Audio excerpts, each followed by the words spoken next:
অসমৰ অৰ্থনৈতিক উন্নয়নৰ ভেটি সুদৃঢ় কৰাৰ বাবে এক সুসংগঠিত আৰু প্ৰণালীবদ্ধ সেউজ বিপ্লৱৰ জৰিয়তে থলুৱা যুৱ প্ৰজন্মৰ কৃষি আৰু পশুপালনৰ দৰে কাৰ্যৰ প্ৰতি আকৰ্ষিত কৰাৰ এক অনন্য প্ৰয়াস। চতিয়া সমষ্টিৰ মাননীয় বিধায়ক শ্ৰীযুত পদ্ম হাজৰিকাদেৱৰ বহুদিনীয়া সপোনৰ এক বাস্তৱ ৰূপ হ'ল কন্যাকা বহুমুখী পাম।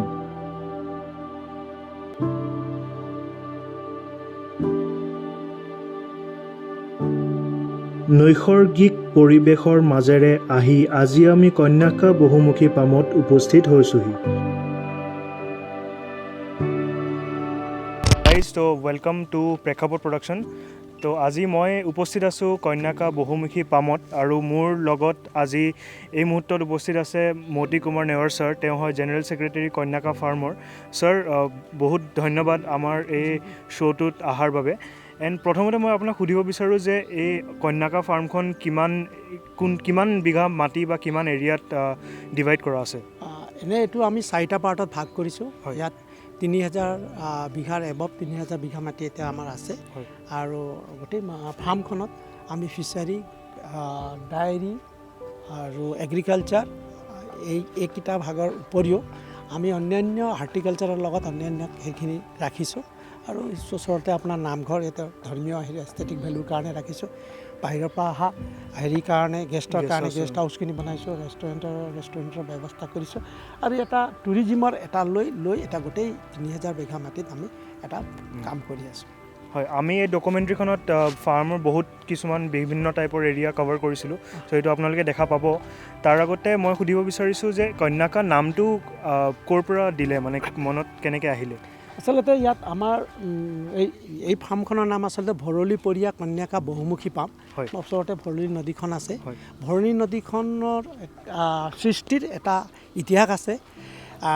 এজনী ঋষিকন্যা তাইৰ নাম আছিলে, তেখেতৰ নাম আছিলে কন্যাকা। এই ঋষিকন্যাগৰাকীয়ে ভগৱান শিৱক পতি হিচাপে পাবৰ কাৰণে আৰাধনা কৰিছিলে।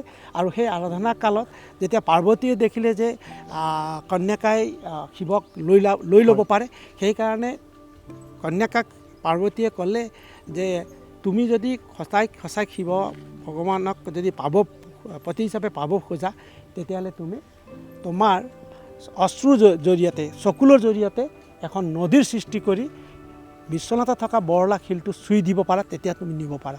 আৰু সেই মৰ্মে তেখেতে যেতিয়া খুব কান্দাৰ পাছত যেতিয়া চকুলো ওলাল, সেই চকুলো আহি কিন্তু সিফালে নগ'ল, কলীয়া ভোমৰা ফালে যোৱাৰ কাৰণে গোটেই নদীটো তেতিয়া ভৰলী নদীৰে জনাজাত। কিন্তু কন্যাকাৰ চকুলৰ পৰা অহাৰ কাৰণে আমি আমাৰ এই কন্যাকা ফাৰ্মৰ মাননীয় সভা অধ্যক্ষ পদ্ম হাজৰিকা ছাৰে এই নামটো কন্যাকা নামটো দিছে। তো আমি এতিয়া আছোঁ কন্যাকাৰ গাহৰি ফাৰ্মত। তো দাদা, আপোনাৰ নামটো কওক প্ৰথমতে। শিৱলাল মুৰ্মু। অ'কে, তো কেতিয়াৰ পৰা আপুনি ইয়াত কাম কৰি আছে? এতিয়া 3 মাহ হৈ আছে। 3 মাহ হ'ল। ইয়াত এনেই কিমান গাহৰি আছে? 113টা। 113টা আছে। ইয়াৰ চোৱা চিতা কেনেধৰণে কৰে, মানে সদায় চাফা চিকুণ কৰিব লাগে? টাইম আছে, এইটো সেইফালে টাইম থাকে, মানে টাইম টু টাইম কৰিব লাগে। আপোনালোকৰ চোৱা চিতা কৰা মানুহ কেইজন আছে? 3জন আছে। বাকী কেইজনৰ নামটো কৈ দিয়ক। চুনিৰাম আৰু ধুমা। এতিয়া আমি আছোঁ কন্যাকাৰ গৰু ফাৰ্মত। তো খুৰা, আপোনাৰ নামটো কওক প্ৰথমতে। মোৰ নাম মহম্মদ শহীদুৰ ৰহমান। হয়, এনেই ইয়াত কেইজনী গৰু আছে?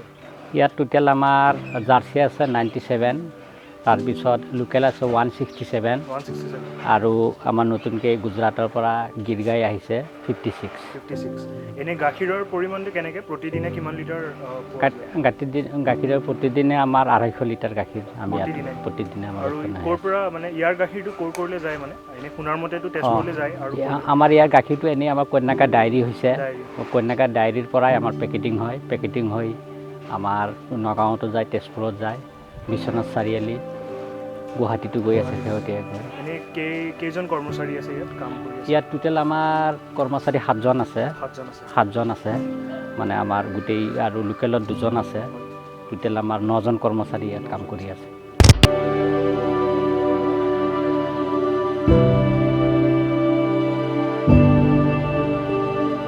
এইটো মানে আমাৰ এই জাৰ্চিৰ কাৰণে গৰুৰ কাৰণে এইটো চাইলাছ দানা আমাৰ কন্যাকাতে এইটো উৎপন্ন হয় মানে ইয়াত মাকৈ খেতি কৰা হয় মাকৈৰ পৰা এইটো আমাৰ এনেকৈ মাকৈ পচাই পেলাই কাটিং কৰি পেলাই এনেকৈ বস্তা পেক কৰা হয় আৰু এইটো গৰুক দানা হিচাপে আমি ইয়াত ব্যৱহাৰ কৰি আছোঁ।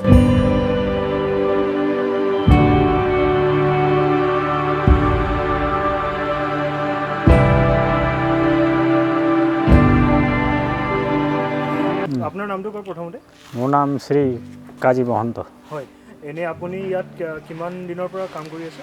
মই এইটো কন্যাকা ষ্টাৰ্ট হোৱাৰ পৰাই আছোঁ। অ'কে, তো বহুত বছৰ হ'ল মানে আপোনাৰ? বহুত বছৰ হৈছে। এতিয়া আপোনাৰ লগত কেইজন কৰ্মচাৰী আছে ইয়াত? মোৰ লগত আৰু দুজন আছে, তিনিজন টোটেল। তিনিজন আছে। তাৰপিছত মহ কেইজনী আছে? মহ 24জনী আছে। 24জনী। চব গুজৰাটী নে? গুজৰাটী। মহৰ গাখীৰটো এইটো ডায়েৰীত ইউজ হয় ন কন্যাকা? অঁ, ডায়েৰীত যায়। কিমান লিটাৰ ওলাই দিনে? দিনে 70-75।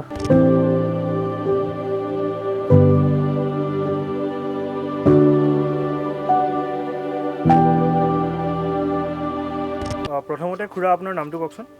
মোৰ নাম বিপুল শইকীয়া। হয়, আপুনি ইয়াত এনেই কন্যাকাত কিমান দিনৰ পৰা কাম কৰি আছে? মই এতিয়া বৰ্তমান 4 বছৰ হ'ল। 4 বছৰ হ'ল। ইয়াত এনেই কিমান বিঘা মাটি আছে খেতিৰ?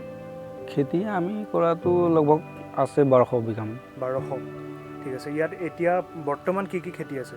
এতিয়া পৰ্যায়ত পানীৰ কাৰণেতো খেতি বৰ্তমান হোৱা নাই, পানীৰ কাৰণে নাই হোৱা। হয়, মানে আদা আছে, হালধি, তাৰপিছত লাও খেতি এতিয়া কৰি আছোঁ, হয়, কুন্দুলি আছে, এনেকৈ মানে অলপ অলপ কৰি আছোঁ। অলপ অলপ। তাৰ লাই মূলা এইবিলাক কৰিম আৰু গুটি পচাইছোঁ। এনেই কৰ্মচাৰী কেইজন আছে আপোনালোকৰ? আমাৰ কেম্পত আমি থকাটো মানে 8জনমান আছোঁ। 8জনমান আছে।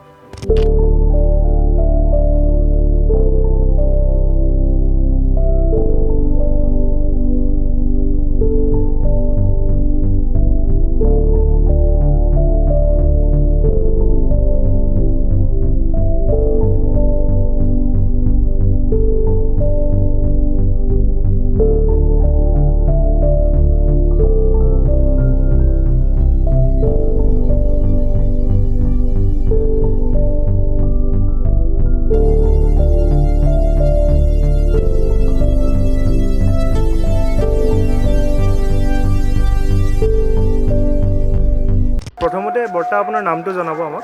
নমস্কাৰ, মোৰ নাম শ্ৰী গোলাপ হাজৰিকা। হয়, মই এই কন্যাকা ফাৰ্মৰ প্ৰতিষ্ঠাপকৰ এজন সদস্য আছিলোঁ। আমাৰ সপোন আছিলে কন্যাকা ফাৰ্মত বহুত হৈছে, কিন্তু আমাৰ এভাগ হৰিগৃহ হোৱা নাছিলে।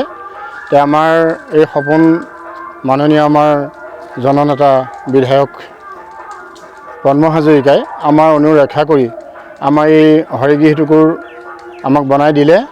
যোৱা 22 তাৰিখে আমি এই পূৰ্ণাংগকৈ হোৱাৰ পাছত আমি প্ৰতিষ্ঠা কৰিলোঁ। কৰি পেলাই আমাক এই নামঘৰ পৰিচালনা দায়িত্ব আমাকেই অৰ্পণ কৰিলে। আমি আজিলৈকে এতিয়া এই নামঘৰ ভাগ এতিয়া বৰ্তমান চলাই আছোঁ। হয়, নামঘৰটো কি সংকল্প লৈ পেলাই আৰম্ভণি কৰা হৈছিলে? সংকল্প মানে এইটোৱেই যে আমি যিহেতু অসমীয়া মানুহ, আমাৰ ইয়াত বহুত হৈছে গৰু গাই বা ফাৰ্ম ম'হৰ পৰা চব হেৰি কৰা হৈছে, মাছৰ ব্যৱস্থা কৰা হৈছে বা ধান খেতি বা আমাৰ সময়ত হোৱা খেতিবিলাকৰ কৰি আছোঁ। কিন্তু আমি অসমীয়া মানুহ হিচাপে আমি অন্ততঃ সেৱা এভাগ জনাবৰ কাৰণে আমাৰ এভাগ হৰিগৃহ লাগে বুলি আমি বিধায়ক মহোদয়ক কোৱাৰ কাৰণে আমাক এই বিধায়ক মহোদয়ে এই হৰিগৃহটুকুৰ বনত অগ্ৰণী ভূমিকা লৈ আমাক এই সেৱা কৰাৰ যিটো এটি গৃহ আমাক নিৰ্মাণ কৰি দিলে। আমি এয়া মানে এই নামঘৰ ভাগ আমাৰ বৰ্তমান চলিছে।